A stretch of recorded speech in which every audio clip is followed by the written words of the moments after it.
Bon Charlie, je vais t'apprendre à faire du pain sans gluten, mais qui va faire du bien à ton ventre. Parce que les pains sans gluten du commerce, ils foutent du sucre, ils mettent des farines de maïs, des trucs pas bons. Franchement, et celui-là, tu vas voir, il ne sèche pas, il est facile à faire, on va faire ça en 5 minutes. Alors, puisque tu es là, tu vas me peser 150 g de farine de sarrasin. Fais attention, hein. Allez, on y va.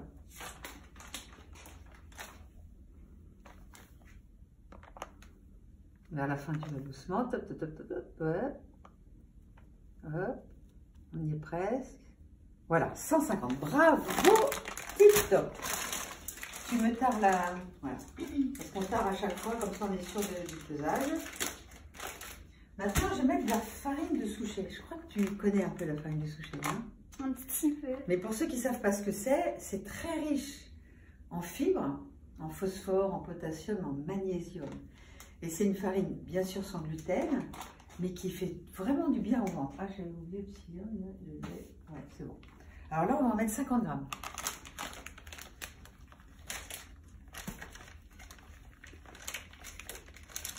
Donc c'est une farine qui n'est pas donnée en termes de prix, donc on n'en met pas 50 grammes, ça va quoi.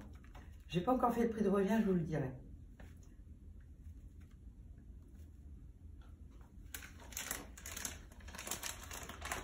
Voilà. Voilà, c'est bon. Pareil, bravo, tu es très exact. La farine de lupin, ce qu'il y a de bien, c'est qu'elle a un index glycémique très bas. On va en mettre 50 grammes aussi. Et elle est très riche en protéines. Franchement, pour les gens qui ont une dysbiose, des problèmes intestinaux, elle ne pose pas de problème. Ça n'a rien à voir avec le soja. Pourtant, c'est une légumineuse. Mais je vous conseille, elle n'est pas très chère, je vous conseille d'en prendre parce qu'elle peut même remplacer les œufs dans des préparations parce qu'elle est bien émulsifiante. Et quand on fait des pains sans gluten, il vaut mieux que ça prenne quand même. Tu peux commencer à touiller. Ensuite, on va mettre 2 cuillères à soupe de psyllium. Alors, le psyllium, c'est le génie de l'intestin. Ça, tiens, je vais les mettre. Ça apporte à la fois des fibres, ça aide la préparation à tenir. Et c'est indispensable de mettre ce psyllium. Beaucoup de gens savent ce que c'est que le psyllium. Vas-y, mélange. Ce que je mets, je peux mettre du guar ou vous voyez le mix gomme, je sais plus qui fait ça. Ma vie sans gluten. Et c'est de la gomme d'acacia. Et ça permet de bien tenir et ça ne pose pas de problèmes intestinaux ni pour votre microbiote. Donc j'en mets un genre, vous voyez, genre comme ça quoi. Hein? Ça fait une cuillère à café quoi. Et là, le levain de sarrasin, je vais en mettre la moitié d'un paquet. On peut mettre aussi une levure chimique. Moi, j'aime pas trop ce qui est chimique, donc ça marche aussi. Hein. Donc, on en met... Ah, bouge pas, touche pas. On en met 25 grammes, c'est-à-dire la moitié du paquet. Voilà. Tu mélanges bien. On va mettre pareil, comme pour le gomme, du sel. N'oubliez jamais le sel, parce que sinon, c'est pas bon. Vous voyez, ça vous paraît beaucoup, mais c'est quand même tout un pain. Et si on met pas de sel dans un pain, franchement, c'est pas bon. Tu touilleras après, parce que après, tu vas voir, faut avoir des muscles. C'est ça le pain. Hein. Là, je fais un petit creux, une petite fontaine, pour mettre 2 cuillères à soupe. Je vous ai fait un article sur ce vinaigre que je trouve génial. Vinaigre de cidre, parce qu'il est non pasteurisé. Donc, il est naturel. Faites des pommes bio, il est génial, c'est le Mas d'Ossan. On le trouve dans les bons magasins diététiques ou en vente par correspondance. Vous mettez l'huile que vous voulez. Moi, j'aime bien les huiles Vigan, hein, parce que je les ai connues à l'époque où je faisais mon huile. Et à l'époque, on s'était mis à faire l'huile vitale de Marion, où j'avais le bon équilibre dans les oméga 3. Comme on le va le cuire à la vapeur, il n'y a pas de problème de surcuisson d'huile. Donc, il n'y a pas de souci, elle n'est pas dégradée. Donc, j'ai mis l'huile et c'est là que maintenant, il ne faut pas se louper. Je vais mettre entre 430 et 450 grammes d'eau. Mais d'eau tiède, comme si on allait prendre un bain bien chaud. Je le mets comme ça.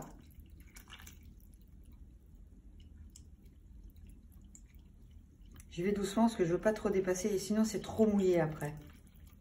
Donc 450 grammes. Voilà, 442, ça me suffit.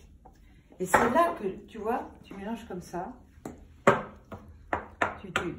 Tu partages bien de façon à ce que l'eau prenne bien toutes les farines. Et là, tu peux commencer à touiller. Et tu touilles bien pour bien mélanger.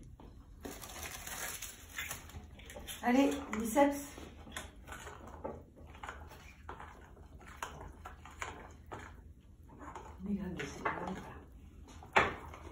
Bon, tu vas passer vite parce que comme on fait de vidéo, il faut que ça aille plus vite. Voilà! Génial! Tu peux changer de main si tu veux. Ça, c'est bien. Super. Touille bien, touille bien, touille bien. Fais gaffe à ton bracelet. Voilà, vas-y, touille. Et il y a des farines.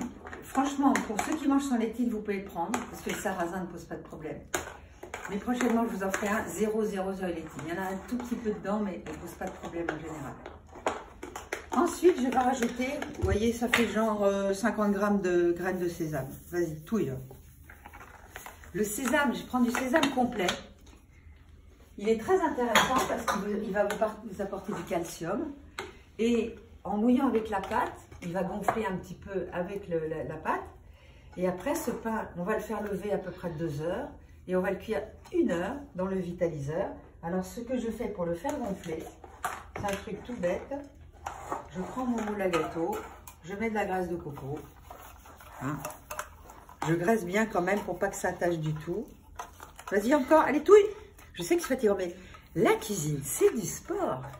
Faut pas croire, hein, les cuisinières, elles ont des bons biceps, elles ont des bons biscottos. Hein. Ça me paraît pas mal, là. Charlie, t'es top. Maintenant, on sait bien sûr bien laver les mains à chaque fois. Hein. Et je vais faire lever mon pâton directement dans le moule.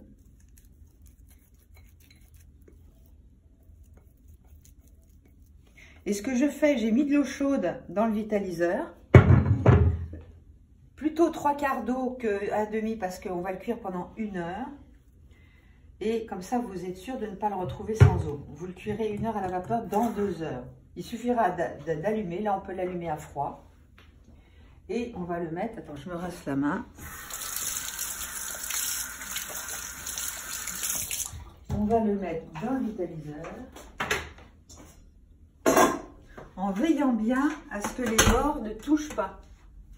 Il ne faut pas que ça touche le bord là. Sinon, l'eau de condensation risque de couler dedans. Donc, il y a toujours un petit millimètre à bien régler. Hop. Et là, on va le laisser 2 heures ou plus si vous en foutez. Si vous le faites le matin, vous pouvez le cuire à midi par exemple. C'est pas un problème. Franchement, ce pain-là, on en a encore mangé à midi. On en fait tous les jours parce qu'on est nombreux en ce moment. Mais sinon, ce pain-là, vous le gardez 1 semaine. Et vous voyez, il n'est pas dur. Je vous conseille quand même de le griller. Il se coupe très très bien. Vous voyez, il se tient. Vous voyez, il est génial. Franchement, je vous conseille de le faire. Hein, qu'est-ce que t'en penses? Il est bon, hein? Oui. Tu l'as découvert, là. Hein. Voilà. Et bien, passez de bonnes fêtes de fin d'année et à l'année prochaine.